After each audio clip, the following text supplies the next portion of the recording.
Meus irmãos, graça e paz. Nós vamos então abrir a palavra de Deus no livro de 1 Reis, primeiro livro dos Reis, capítulo 13, de 1 a 34.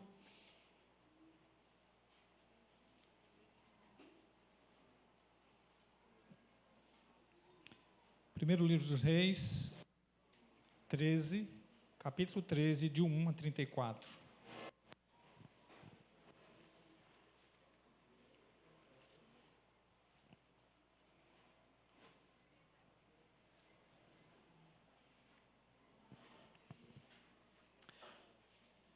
Então acompanhe, irmãos, a leitura da palavra de Deus no primeiro livro dos Reis, capítulo 13. Eis que por ordem do Senhor veio de Judá a Betel um homem de Deus, e Jeroboão estava junto ao altar para queimar incenso. Clamou o profeta contra o altar por ordem do Senhor e disse: Altar, altar, assim diz o Senhor, eis que um filho nascerá da casa de Davi, cujo nome será Josias, o qual sacrificará sobre ti os sacerdotes dos altos que queimam sobre ti incenso, e os ossos humanos se queimarão sobre ti. Deu naquele mesmo dia um sinal, dizendo: Este é o sinal de que o Senhor falou, eis que o altar se fenderá, se derramará a cinza que há sobre ele. Tendo o rei ouvido as palavras do homem de Deus, que clamara contra o altar de Betel, Jeroboão estendeu a mão de sobre o altar, dizendo: Prendei-o, mas a mão que estendera contra o homem de Deus secou e não podia recolher. O altar se fendeu e a cinza se derramou do altar, segundo o sinal que o homem de Deus apontara por ordem do Senhor. Então disse o rei ao homem de Deus: Implora o favor do Senhor teu Deus, e ora por mim, para que eu possa recolher a mão. Então o homem de Deus implorou o favor do Senhor, e a mão do rei se recolheu e ficou como dantes. Disse o rei ao homem de Deus: Vem comigo a casa e fortalece-te, e eu te recompensarei. Porém o homem de Deus disse ao rei: Ainda que me desses metade da tua casa, não iria contigo, nem comeria pão, nem beberia água neste lugar. Porque assim me ordenou o Senhor pela sua palavra, dizendo: Não comerás pão, nem beberás água, nem voltará pelo caminho por onde foste. E se foi por outro caminho, e não voltou pelo caminho por onde viera a Betel. Morava em Betel um profeta velho. Vieram seus filhos e lhe contaram tudo que o homem de Deus fizera aquele dia em Betel. As palavras que dissera ao rei, contaram-nas a seu pai. Perguntou-lhes o pai: Por que caminho se foi? Mostraram seus filhos o caminho por onde fora o homem de Deus que viera de Judá. Então disse a seus filhos: Albardai-me um jumento. Albardaram-lhe um jumento, e ele montou. E foi após o homem de Deus, e achando-o sentado debaixo de um carvalho, lhe disse: És tu o homem de Deus que vieste de Judá? Ele respondeu: Eu mesmo. Então lhe disse: Vem comigo à casa e come pão. Porém ele disse: Não posso voltar contigo, nem entrarei contigo, não comerei pão, nem beberei água contigo neste lugar, porque me foi dito pela palavra do Senhor: Ali não comerá pão, nem beberás água, nem voltará pelo caminho por onde foste. Tornou-lhe ele: Também eu sou profeta como tu. E um anjo me falou por ordem do Senhor, dizendo: Faze-o voltar contigo à tua casa, para que coma e beba água. Porém, mentiu-lhe. Então voltou ele e comeu pão em sua casa e bebeu água. Estando eles à mesa, veio a palavra do Senhor ao profeta que o tinha feito voltar, e clamou ao homem de Deus que viera de Judá, dizendo: Assim diz o Senhor, porquanto fostes rebeldes à palavra do Senhor, e não guardaste o mandamento que o Senhor teu Deus te mandara, antes voltastes e comeste pão e bebeste água no lugar que te dissera: Não comerás pão, nem beberás água, o teu cadáver não entrará no sepulcro dos teus pais. Depois de o profeta a quem fizera voltar haver comido pão e bebido água, albardou para ele um jumento. Foi-se, pois, e um leão o encontrou no caminho e o matou. O seu cadáver estava atirado no chão, e o jumento e o leão parados junto ao cadáver. Eis que os homens passaram e viram o corpo lançado no caminho, como também o leão parado junto ao corpo, e vieram e o disseram na cidade onde o profeta velho habitava. Ouvindo-o, o profeta que o fizera voltar do caminho disse: é o homem de Deus que foi rebelde à palavra do Senhor. Por isso o Senhor o entregou ao leão, que o despedaçou e matou, segundo a palavra que o Senhor lhe tinha dito. Então disse a seus filhos: albardai-me o jumento. Eles albardaram. Ele se foi e achou o cadáver atirado no caminho, e o jumento e o leão parados junto ao cadáver. O leão não tinha devorado o corpo, nem despedaçado o jumento. Então o profeta levantou o cadáver do homem de Deus e o pôs sobre o jumento, e o tornou a levar. Assim veio o profeta velho à cidade para chorar e enterrar. Depositou o cadáver no seu próprio sepulcro, e o prantearam, dizendo: ah, irmão meu. Depois de o haver sepultado, disse a seus filhos: quando eu morrer, enterrai-me no sepulcro que o homem de Deus está sepultado. Ponde os meus ossos junto aos deles, porque certamente se cumprirá o que por ordem do Senhor clamou contra o altar que está em Betel e contra todas as casas dos altos que estão na cidade de Samaria. Depois dessas coisas, Jeroboão ainda não deixou o seu mau caminho. Antes, de entre o povo, tornou a constituir sacerdotes para os lugares dos altos, a quem queria consagrava para sacerdotes dos lugares altos. E isso se tornou em pecado a casa de Jeroboão, para destruí-la e extingui-la da terra. Que Deus nos dê graça, irmãos, na compreensão da palavra, mas sobretudo na aplicação da mesma em nossas vidas. Meus irmãos, como é triste a desobediência humana à palavra de Deus. Deus nos deu um ponto de contato com Ele. Esse ponto de contato maior é a sua palavra, né? Nós estamos no imanente, naquilo que é presente, e temos um contato com o transcendente, que é o próprio Deus falando conosco. Ele nos fala por meio da sua palavra. Nada é maior do que Ele na humanidade, para a humanidade, de forma revelacional. Nada é maior revelacionalmente do que a palavra de Deus. É o próprio Jesus. E obedecê-la é muito importante para que a gente viva neste mundo.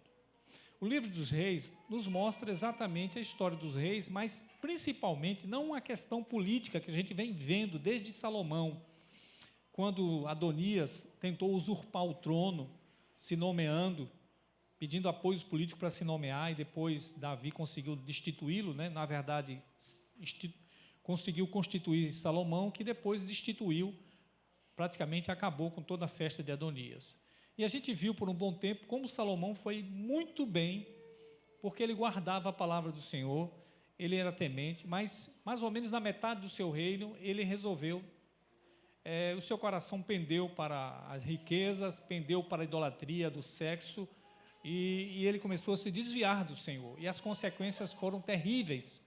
Ainda que conservasse toda a sabedoria e lucrasse com ela, com a sabedoria, porque as pessoas vinham de longe para consultá-lo, e ele era presenteado por isso. O seu dom não foi extinto, mesmo ele estando com o coração já um pouco desviado de Deus. E aí a gente viu que isso seria uma tragédia para o reino temporário de Israel, tanto que ela se dividiria. O reino temporário de Israel, que deveria ser um padrão, um modelo do reino eterno, baseado em Jesus, o Messias que viria, esse reino temporário ficou manchado pelo pecado de Salomão e depois dos seus filhos e do próprio Jeroboão, que foi a mão que Deus levantou para dividir o reino de Salomão. Não no tempo de Salomão, mas no tempo do seu filho, Roboão. E já a gente viu que Roboão, o filho de Salomão, de imediato ele experimentou o poder da palavra de Deus, porque quando ele foi, o povo, havia o momento da coroação dele, ele ouviu do povo uma queixa trabalhista, né? Estavam muito pesados os impostos, o povo estava sendo muito oprimido, o povo pediu para baixar os impostos e para melhorar certamente a carga de trabalho, diminuindo. E ele consultou 2 grupos de pessoas, homens sábios que conviveram com seu pai Salomão, que aconselhou a ele a ser servo do povo. Olha, seja servo do povo e o povo vai servir você para sempre. E o outro conselho foi de jovens, que ele nomeou, quando assumiu o cargo, colocou gente nova, como ele, para aconselhá-lo. E os jovens aconselharam ele a falar orgulhosamente, duramente contra o povo, dizendo que ele puniria o povo mais do que o pai puniu, ia cobrar mais do que o pai cobrou. O resultado é que isso deu oportunidade a Jeroboão, que foi levantado por Deus, e para dividir o reino de Israel, que eram 12 tribos unificadas, 10 foram separadas, ficaram sob a liderança de Jeroboão, e apenas 2 tribos, Judá e Benjamim, ficaram com Roboão. Estou excluindo aqui os levitas, porque os levitas serviam no templo, eles não são contados nesse caso. Então, o que aconteceu é que, depois dessa divisão, nós vimos semana passada, que Roboão, tendo feito uma decisão errada, a primeira decisão errada, de ouvir conselheiros novos, e não os mais velhos, sábios, que provavelmente tinham muito mais experiência e proferiram certamente a palavra do Senhor, e ele não quis ouvir. Ele levanta um exército de 180 mil homens de Judá e de Benjamim para lutar contra as 10 tribos. E Deus disse a ele: não lute, volte para casa cada um, não lute.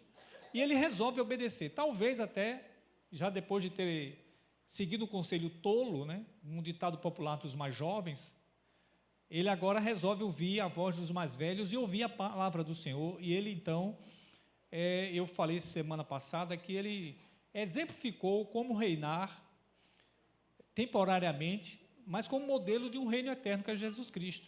Ouvindo a palavra. O próprio Jesus, quando veio, se submeteu à palavra. Ele obedeceu tudo que foi predito pelo Pai, não fugiu. Foi obediente até a morte e morte de cruz.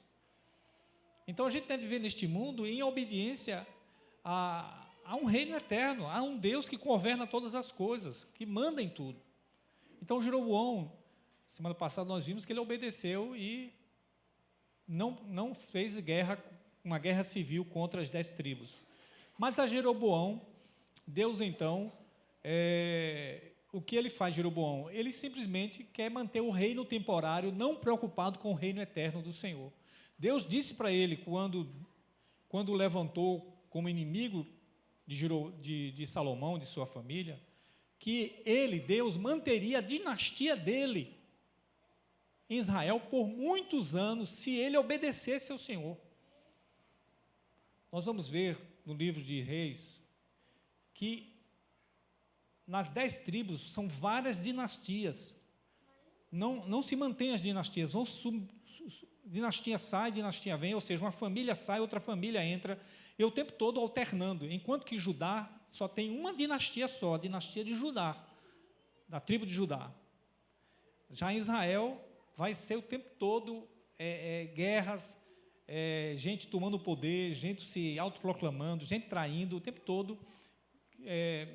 Então, isso não aconteceria com Jeroboão, essa troca de dinastia, se ele obedecesse. Mas o que ele quis fazer? Ele disse o seguinte: olha, tudo bem que eu tenho um reino, Deus me deu um reino, as 10 tribos, mas o povo meu está indo adorar no único lugar central, que é Jerusalém. Se esse povo for adorar lá, eu vou perder o comando deste povo. Então eu preciso criar uma religião daqui, para que eles não vão para lá. É tolice, porque ele acha que é ele que comanda todas as coisas. Não somos nós que comandamos aqui. Nosso reino temporário é concedido por Deus, e nós devemos estar em submissão ao Deus eterno. É ele que nos mantém. E ao criar uma religião rivalizadora da única religião verdadeira em Israel, que estava em Judá, em Jerusalém, ele estava indo contra Deus, desobedecendo a Deus, e aquilo evidentemente não daria certo. Poderia dar certo por algum momento, as pessoas temporariamente são enganadas. Deus é tolerante, como vimos aqui no próprio texto antes da mensagem que Carlinhos leu, que Deus é longânimo, As profecias deles demoram para ser cumpridas. Por quê? Porque Deus é longânimo, esperando que todos se arrependam. Ele dá chance de arrependimento às pessoas. Mas as pessoas são tolas o bastante a achar que elas determinam o seu futuro. E não são, Deus determina o futuro. E Ele espera que a gente acredite na sua palavra para não cair do juízo dele. Para não cair debaixo da sua mão pesada que nos traz a correção. Então, nessa noite, nós estamos vendo novamente o mesmo contexto do livro de Reis, que é a necessária obediência à palavra do Senhor. Os profetas estão sendo levantados aqui para dizer aos reis: vocês estão fora da palavra de Deus e vai cair juízo sobre vocês. O tempo todo está sendo levantado, a época dos profetas está surgindo. E eles estão sendo usados por Deus para isso. Mas até os profetas aqui no texto vão cair na desobediência e a mão pesada de Deus vai cair sobre ele pela desobediência. Nessa noite eu quero meditar sobre o tema: toda desobediência será castigada. Em primeiro lugar, toda desobediência será castigada, porque o tempo do castigo da falsa religião de Jeroboão é anunciado, do versos 1 a 10, dê uma olhada rapidamente aí, do 1 a 10. O tempo do castigo da falsa religião de Jeroboão é anunciado. Veja aí, que Deus levanta um profeta, ou no verso 1 aí, por ordem do Senhor, veio um profeta de Betel, de Judá, significando que de Judá, era de onde Deus estava comandando, né? Era o lugar da religião mesmo. Deus manda um profeta até Betel, a falsa religião que Jeroboão criou em Betel, e ele está ali provavelmente consagrando o altar com incenso. E o que Deus faz? Então Deus levanta esse profeta para clamar contra o altar, e ele até se refere não ao rei, mas ao altar, dizendo: altar, altar, assim diz o Senhor. A famosa expressão que os profetas vão usar em toda a sua atividade profética, né? Assim diz o Senhor. Veja que a profecia é fantástica, ela fala de um descendente de Davi, portanto da tribo de Judá, que seria, e dá o nome dessa pessoa, que é Josias, que ele iria se levantar, iria sacrificar os sacerdotes, ou seja, matar os sacerdotes e queimar ossos humanos naqueles altares. Então, é uma profecia dura, e uma profecia de prevalência do reino sul sobre o reino norte, porque Josias, um descendente de Davi, uma verdadeira religião, iria prevalecer sobre aquela falsa religião. E é curioso que essa profecia só iria se cumprir há 300 anos contra a religião. Mas por que Deus é assim tão longânimo? É porque se ele fosse rápido em seu juízo, ninguém estaria aqui, nem eu, nem você. Ainda bem que Deus é longânimo para com todos os pecadores, porque se você exigir que os outros sejam logo punidos, amanhã não espere estar vivo. Então, Senhor, vai com paciência, vai com paciência com todo mundo, é melhor. É bom ser misericordioso com todo mundo. Mas vamos em frente, veja que esse profeta, ele dá um sinal, dizendo: olha, vai ter um sinal, esse altar vai se rachar, fender, e as cinzas vão se derramar. Veja que ele está dando uma certeza de que ele é um profeta de Deus, conforme Deuteronômio 13, conforme Deuteronômio 18, que está na lei.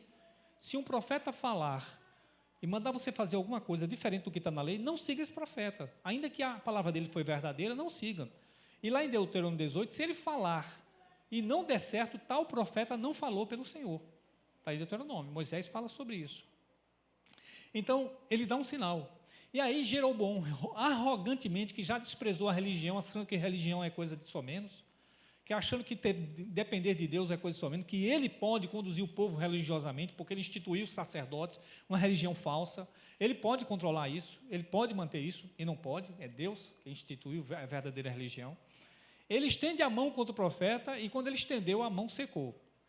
Há 4 teorias teorias médicas sobre a possibilidade da mão ter secado. Não vou citar aqui, até porque não é do nosso interesse, não estamos numa aula de anatomia, de medicina, mas um dos comentaristas que eu li, ele falou de 4 teorias citadas por profissionais da área.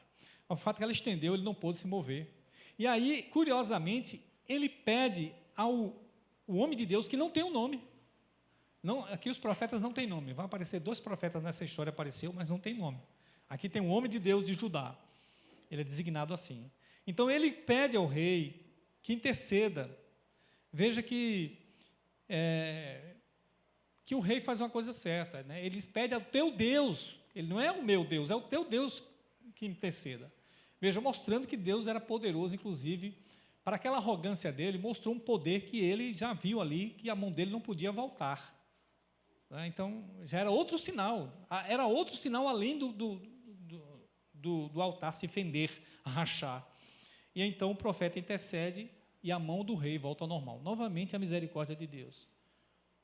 Deus espera sempre que as pessoas se arrependam, sempre. Muito paciente, longânimo, como diz o texto de 2 Pedro.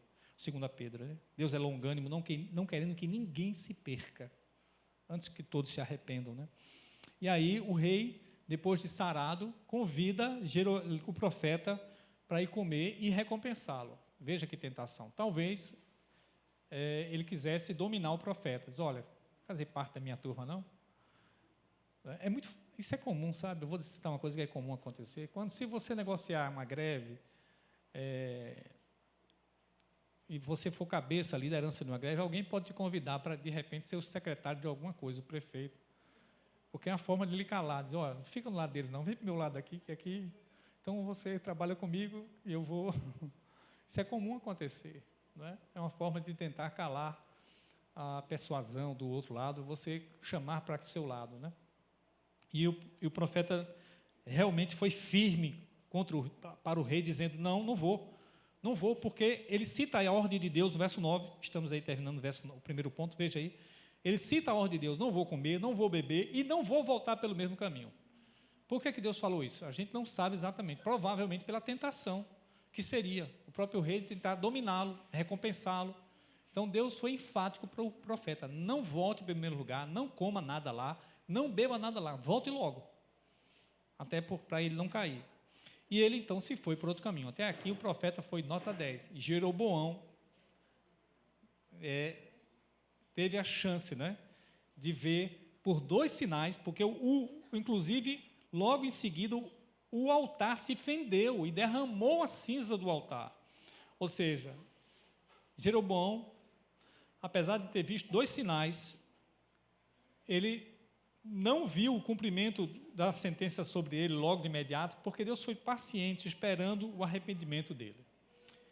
Veja, irmãos, de fato, Deus vai punir a nossa desobediência, que já, inclusive, já é anunciado. Você desobedece à lei de Deus, você será castigado. Deixe-me dizer uma coisa que já foi dito por outros, vou apenas repetir. Você está comprometido com a palavra de Deus, para o bem ou para o mal. Quer crer ou não, você está comprometido com ela.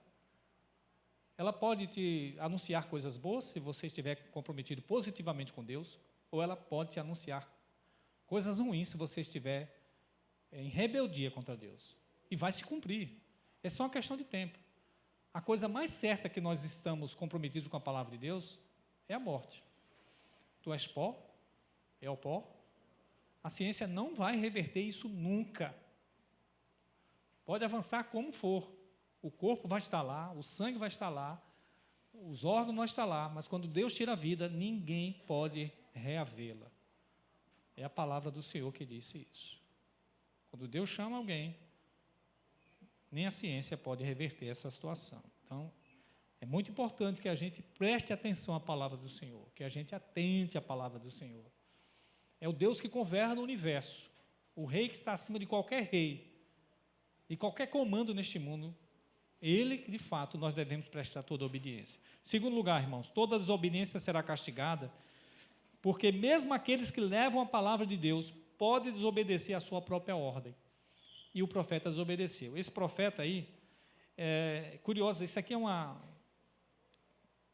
um trecho bastante curioso, que alguns chegam a citar como se fosse uma parábola, porque realmente tem um contexto de parábola. Em que sentido? Parábola normalmente não se dá nome dos personagens, né? Samaritano, não dá nome. Por que aquela parábola de Lázaro e o mendigo, o Lázaro e o rico? O Lázaro é um pobre, o rico não tem nome. Por que alguns dizem que não é uma parábola? Porque tem uma pessoa com um nome, é Lázaro. Né? Então as parábolas não têm nome. Aqui também não tem nome. Profeta velho, homem de Deus de Judá. Então, alguns levam a entender que é uma parábola, mas eu explico no final qual seria o sentido dessa parábola. Mas, na verdade, isso aqui foi factual, foi fato. Embora possa ter uma conotação bastante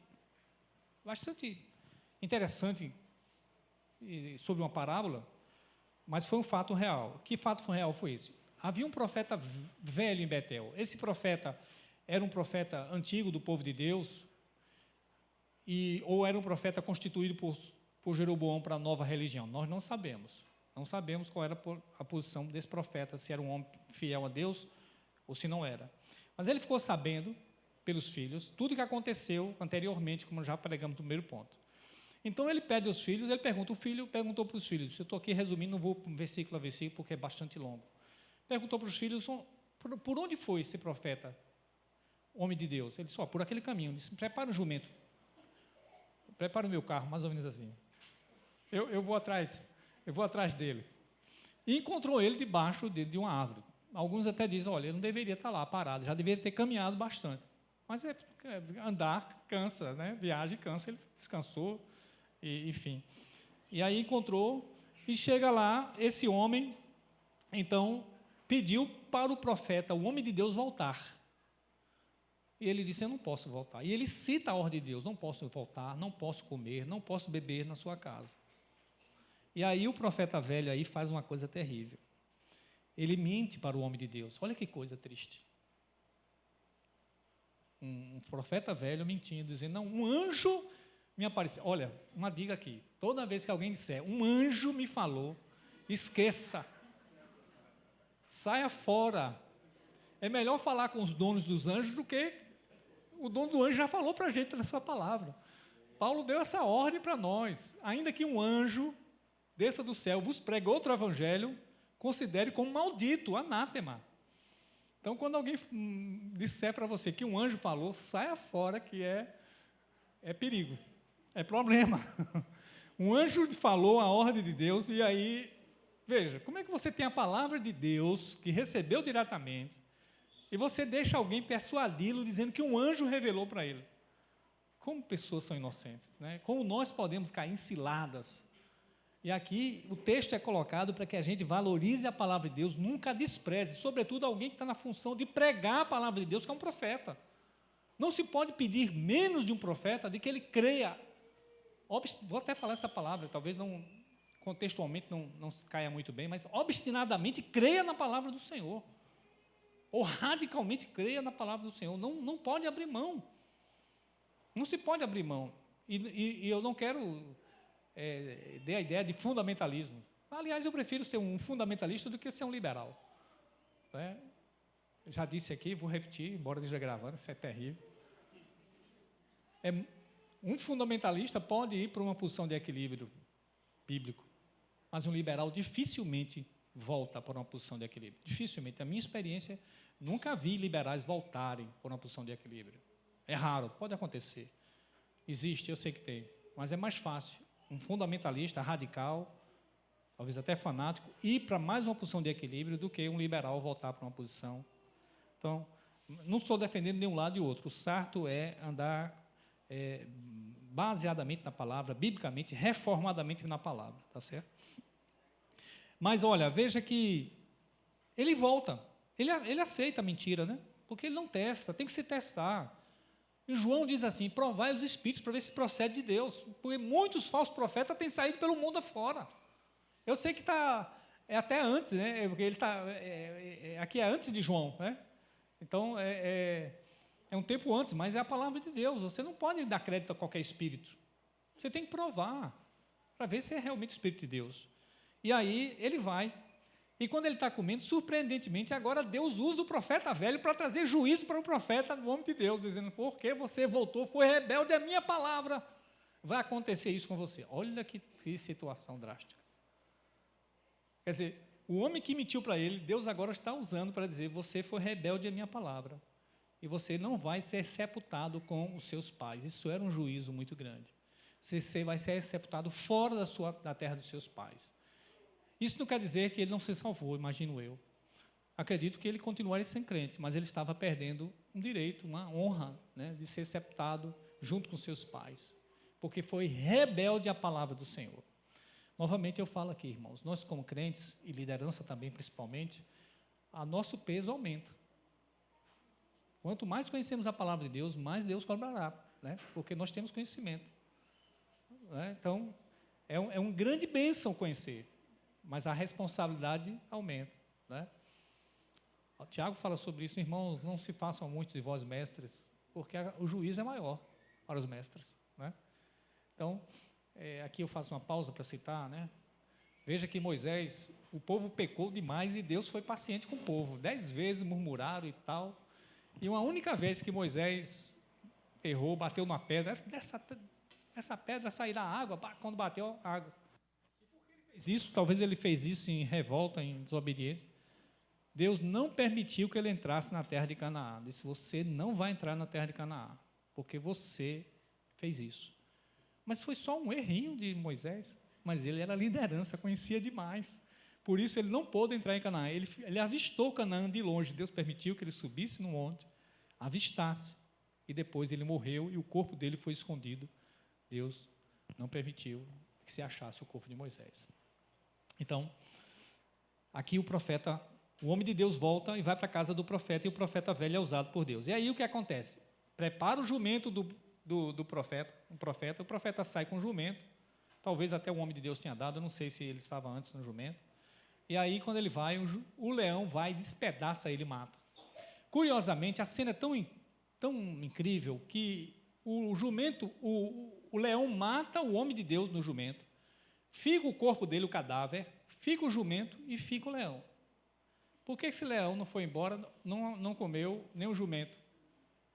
Normalmente a carne humana não é muito a preferência do leão, mas o jumento seria. E aí ele fica lá os três. Tanto é que homens passaram e viram a cena. O jumento, o leão e o corpo.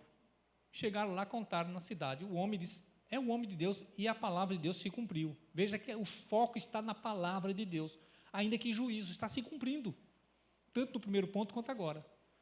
E ele vai lá, prepara o jumento novamente, prepara aí meu carrinho novamente, vamos lá. Foi lá e viu toda a cena, o leão, o jumento e o corpo. Surpreendente cena, isso é um milagre, evidentemente, né? Deus preservou tudo como está, a cena do crime estava lá, a mesa intacta.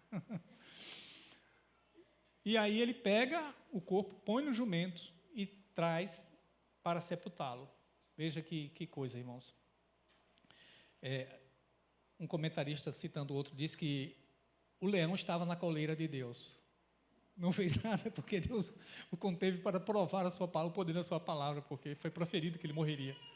Então, ele traz o corpo, e é curioso que agora ele lamenta. É provável que ele lamentasse pelo remorso de ter mentido.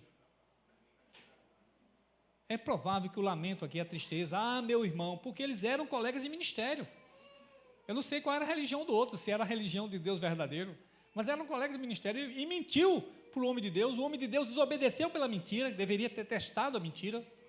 Não pode se acreditar, sobretudo quando aparecia a palavra anjo. E aí, ele começa a lamentar e ele pediu aos filhos que enterrassem junto no sepulcro que ele preparou para si. Então ele lamenta, chora bastante, ele faz um pedido aos filhos, meus filhos, quando eu morrer, me enterre junto a esse homem de Deus, meus ossos estejam junto com ele. Por que ele diz isso? Porque ele diz, porque a palavra desse homem de Deus vai se cumprir conforme ele disse. Veja que ele deu uma palavra para se cumprir há 300 anos depois, já tinha se cumprido, o altar se fendeu, a mão do rei endureceu e depois orou, voltou ao normal, mas o foco da profecia principal, que Josias será levantado, iria se cumprir. E de fato, na época de Josias, vai ser citado isso. Lá no tempo de Josias, esse é o túmulo do profeta, do homem de Deus que anunciou o que Josias tinha predito. As pessoas vão lembrar. E ele pediu para ser enterrado. Provável que ele tenha se arrependido. Talvez esse homem de Deus tenha se arrependido e dizer, olha, como é importante valorizar a palavra de Deus. Esse homem foi desobediente à palavra de Deus e eu me enterre junto a ele. Então, é provável que seja uma expressão de um homem arrependido, um profeta velho arrependido. Puxa, eu até fui culpado na morte desse homem. Menti para ele, ele acreditou na mentira, desobedecendo a palavra de Deus. Mas agora ele está valorizando a palavra de Deus. A gente fica até escandalizado com isso, meu Deus. E Deus usa pecadores para falar a sua palavra? Está usando agora, estou falando para vocês, e vocês pecadores estão vindo. É pecadores falando para pecadores a santa palavra do Senhor. Cabe a mim cumpri-la, cabe a você cumpri-la. Né? E somos edificados, a ministração, por pecadores. Agora, último ponto, irmãos, toda desobediência será castigada. Em terceiro lugar, porque quem é contumaz em desobedecer traz juízo não só para si, mas para a sua família. Veja os versos 32, 33 e 34. Veja só, está aí, encerrando o capítulo. Veja como o texto começa. Depois dessas coisas, depois de tudo isso, certamente Jeroboão não ficou sabendo apenas. Ele presenciou a sua mão endurecida, depois a mão voltou ao normal. Ele viu o altar se fender na hora que a profecia foi dita. Ele ficou sabendo do homem de Deus, foi despedaçado pelo leão. Ele ficou sabendo tudo isso, ou seja, depois de tantos sinais, tanta prova de que Deus é Deus, que a palavra dele é fiel e se cumpre. Depois de tudo isso, Jeroboão ainda não deixou o seu mau caminho. Como é triste a narrativa. Depois de tudo isso, não deixa o seu mau caminho. Que tristeza que é o nosso coração, né? O coração de muita gente. Antes, entrou, de entre o povo, continuou a constituir sacerdotes para lugares altos. A quem queria consagrava sacerdotes lugares altos. Que tristeza, irmãos. Veja que teimosia contumaz, que não para de fazê-lo. Deus está dando chance e chamando as pessoas a arrependimento. Arrependa-se. Hoje, se ouvides a voz do Senhor, não endureçais o vosso coração, diz o Senhor. Hoje é o dia da salvação. Arrependa-se. Mas esse homem resolve rivalizar contra Deus, dizendo: eu não sou comandado por Deus, eu tenho autonomia, minha alta lei, eu mando em mim, você não manda em você. Quem manda em você é Deus. Você não é um ser dependente dele, você é autodependente de Deus, e somos interdependentes um do outro em Deus. E não podemos fugir dessa regra, porque senão vamos nos destruir. E o que acontece? O verso 34 encerra dizendo: esse pecado se tornou pecado à casa de Jeroboão, ou seja, a sua família, para destruí-la e extingui-la da terra. Veja, os seus filhos, seus netos são dependentes de você. Se você peca, talvez terá consequências para a sua família. Que coisa terrível, né? Nós somos interdependentes, lembre-se disso. Não podemos fugir dessa regra. Então, que tolice é desprezar as oportunidades dadas por Deus para arrependimento. Não despreze, por favor. Se há alguém aqui entre nós que ainda não aceitou Jesus, eu digo para você, não perca seu tempo. Aceite Jesus hoje. E se você está pecando, vivendo como crente aparente, apenas aparentemente crente, eu digo para você, arrependa-se. Pare de pecar. Deus está falando para você. E para mim também. Paremos de pecar, de viver dissolutamente. Isso terá consequências. O que é que nós podemos tirar como aplicação, meus irmãos? Primeiro, não devemos ser rebeldes à palavra do Senhor. Não teste isso na sua vida. Pelo contrário, seja alguém que diga: Senhor, me ajude a cumprir a tua palavra. Todos os dias faça a oração que Jesus ensinou. Venha o teu reino, seja feita a tua vontade. Perdoa os meus pecados. Nos deixe cair em tentação. Nos livra do mal. Todos os dias. Não há gente forte que não possa cair. Depois, saiba que nada é mais forte do que a palavra de Deus. Nenhum rei pode criar religião, ou pode se manter no cargo e achar que sua família vai manter hereditariamente por muitos anos. Não, Deus pode exterminar quem Ele quiser, a família de quem Ele quiser. Deus é Deus, é a palavra dele. Quem não tem compromisso com a sua palavra não permanecerá. É só ler o Salmo primeiro. Os ímpios não são assim, são porém como a palha que o vento dispersa. Mas os justos permanecerão, porque ele é como água plantada junto à corrente, como árvore plantada junto às correntes das águas. No devido tempo dá o seu fruto. Então medite na palavra do Senhor.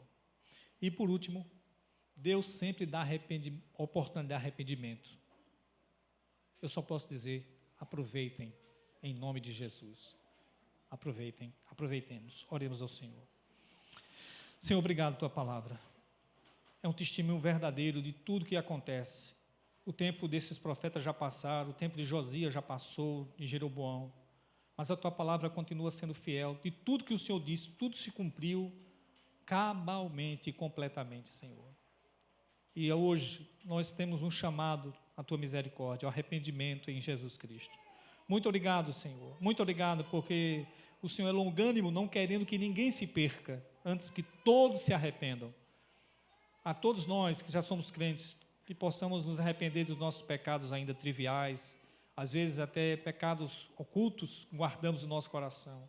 Que possamos achegar a Ti humildemente, quebrantado, dizendo, me perdoa, Senhor. Livra-me da minha condenação. Salva-me dos meus pecados.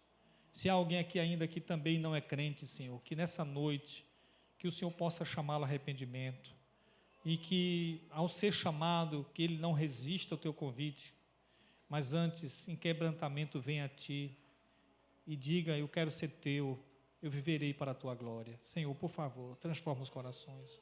Muito obrigado por essa noite, por ouvir a Tua palavra. Te agradecemos por tudo em nome de Jesus. Amém.